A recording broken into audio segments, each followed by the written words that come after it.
Jamaah. Oh jamaah. Alhamdulillah. Kembali lagi di mana? Di Islam itu indah. Wow, Masya Allah. Tepuk tangan dong, Bu. Emang hari ini kita bahas apa, Pak? Hari ini judulnya nih. Apa judulnya? Bentar, bahas.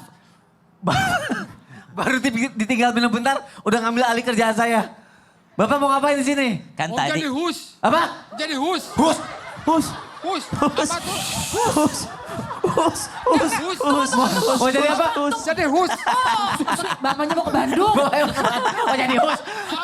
Mentang-mentang dari Bandung. Oh jadi bapak kereta. Mau jadi hus. Apa namanya? Hos. Oh. Bapak Hos. mau jadi apa? Mau jadi hus. Lupa. Bapak ngusir saya. Ya udah biarin dikit dong, dikit. Nyebutin judulnya Ya doang. udah, sebutin. Coba sebutin judulnya apa, Pak? Judulnya nih. Udah salah Hari lagi. ini kita bahas tentang Judulnya Anugerah Allah untuk para istri. Tepuk tangan dong. Lolos gak dia jadi host? Nggak usah. Jadi hus aja. Hus. Gak lolos karena bacanya gini. Oh iya, jangan jarak jauh ya. Agak jauh. Hebat loh. Oke. Iya, terima kasih ya Pak. Sama-sama. Iya, oke silakan kembali. Sini Pak, tepuk tangannya dong Masya Allah. Bapak namanya siapa? Pak Rahmat. Nah, cukup sampai situ aja nanti kebanyakan. Tepuk tangan sekali lagi tuh Pak Rahmat. Masya Allah, mau jadi hus katanya. Aduh, baru tinggal minum sebentar udah diambil alih. Kita recap aja ya jamaah ya. Apa saja sudah dibahas sama guru-guru kita di segmen sebelumnya ya. Yang pertama itu anugerah Allah untuk istri adalah sabarmu tidak pernah sia-sia. Yang kedua, diam demi damai itu ibadah. Bisa dicatat ya jamaah yang ada di rumah ya. Ketiga, setia dibayar dengan tenang. Keempat, doa istri menembus langit. Kelima, memaafkan melapangkan hidup. Keenam, ikhlas mendatangkan cukup. Selanjutnya apa? Oke, langsung aja. Cara seorang istri bisa memahami setiap anugerah dari Allah agar kita tidak melewatkannya bagaimana? Berarti tadi cukup sampai 6 ya, ini berbeda lagi ya.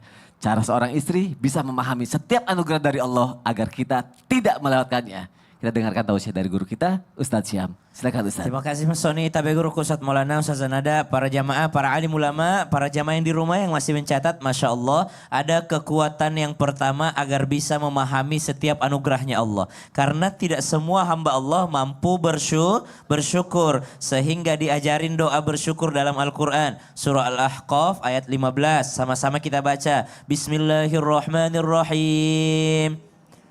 Bismillahirrahmanirrahim. Rabbi auzi'ni an ashkura ni'mataka allati ni'matakallati an'amta alayya an'amta alayya wa ala walidayya wa ala walidayya wa an a'mala salihan tardah wa aslih li fi dhurriyyati inni tubtu ilaika wa inni minal muslimin.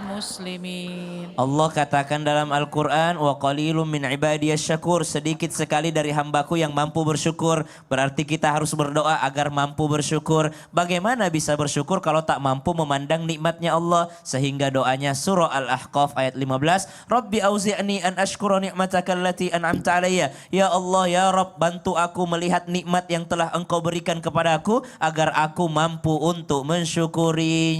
Yang kedua, subhanallah, setelah doa kita panjatkan, yang kedua ada ayat dalam Al-Quran menyebutkan alladzina yadhkuruna Allah qiyaman wa qu'udan wa ala junubihim wa yatafakkaruna fi khalqis samawati wal ardh. Bukan hanya lisan berzikir, hati mengingat Allah, tapi kita diperlukan untuk yatafakkarun, untuk tafakkur. Ibadahnya namanya ibadah mikir-mikir. Ibu pernah ibadah mikir-mikir gak Bu?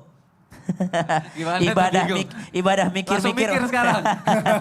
Nah itu dia ibadah mikir-mikir tuh ketika suami tidur pandang wajahnya, inilah laki-laki yang dia berkeringat, menangis bahkan tak pernah kelihatan, kelelahan, kelaparan, tapi ketika gajian semua gajinya buat saya. Ibadah mikir-mikir namanya. Lihatin anak, inilah anak yang mungkin di mata saya nakal, tapi di luar sana banyaknya orang pengen punya anak tapi Allah belum kasih anak. Ibadah mikir-mikir namanya tuh. Ya Allah, ini dua nikmat kaki yang Allah kasih. Betapa banyak di luar sana orang pengen berjalan tapi kakinya tidak bisa berjalan. Pengen sholat berdiri tapi tak mampu sholat berdiri. Namanya ibadah tafakkur. Tidak ada satupun nabinya Allah yang diangkat menjadi rasul kecuali melewati ibadah mikir-mikir.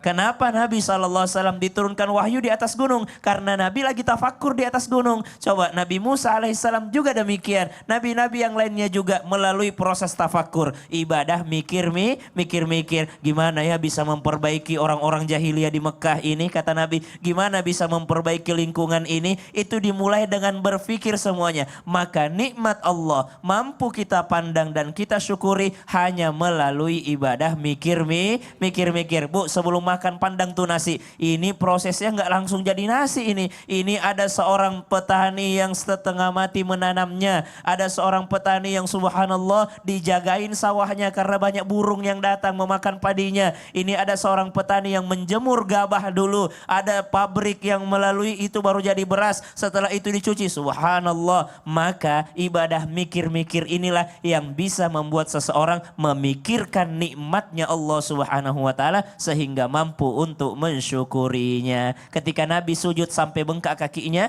Nabi sholat ditanya, kenapa segitunya sholat? Itu karena mikir-mikir, bukankah nikmat Allah sudah banyak sekali? Insya Allah, jadi semoga asal-asalan ya dipikirkan ya Ustaz.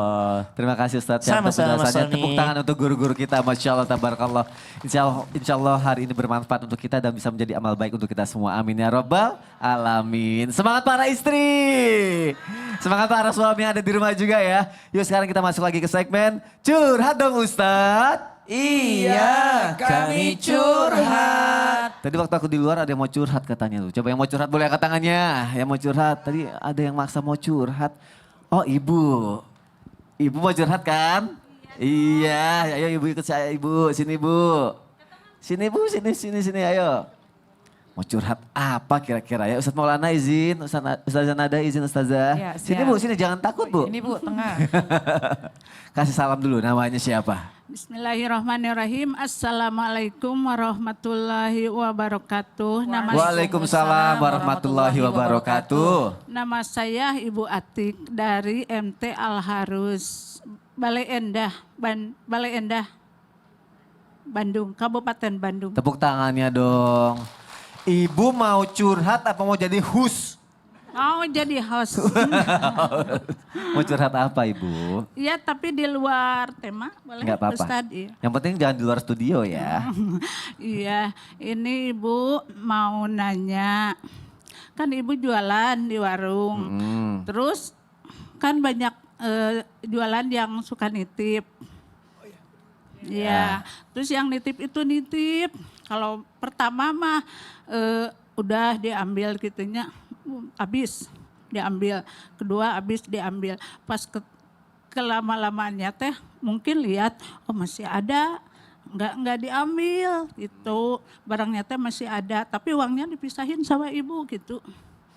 Gimana Pak Ustadz, saya mau nanya, takut dosa. Apanya gimananya maksudnya? Ya, jadi barang dagangannya tuh masih ada? Iya, sampai ada yang 1 tahun. Hah? Tapi ibu disimpan aja, kerupuk. Oh nggak diambil-ambil, Iya. padahal ada laku dan duitnya udah ada di ibu Iya, gitu. ada di ibu, tapi gimana Ustad? Takut Oke. dosa. Iya gimana Ustaz? Gimana? Mohon maaf tanpa menggurui hanya mengingatkan. Nih pengalaman penjual nih. Wow, gimana Ustaz? Jadi biasanya kalau kita buka warung Ya. itu kios-kios gitu. Orang kadang-kala titipin kue, kerupuk dan sebagainya. Dan kadang-kala diambilnya per hari, ada yang per minggu, ada yang per bulan. Ya. Ternyata ada yang sampai tahunan gak Ini ambil. tahunan nih contohnya. Maka sebaiknya kerjasama itu harus tahu siapa dia, alamatnya di mana. Dari kalau ada apa-apa kita bisa hubungi. Iya. Nah dalam hukum Islam, sesuai ini masuk kategori menemukan, mencari siapa orangnya. Karena ada hak orang sama ibu. Dan ibu jangan ganggu itu uang. Jangan sampai uangnya nanti datang orangnya ditagih. Iya, enggak. Lebih baik ibu jadi amanah. Iya. Amin. Amin. Ya. Amin. Jadi kalau apakah saya berdosa atau tidak ada masalah sepanjang ibu tidak gunain, kan itu uangnya orang. Oh iya. Mungkin ibunya takut kepake kali duitnya ya. Iya. Enggak, malahan ibu dipisahin uang itu. Sampai roti juga sampai busuk. Iya, udah disimpan dari Ya iyalah udah takut. setahun. Iya.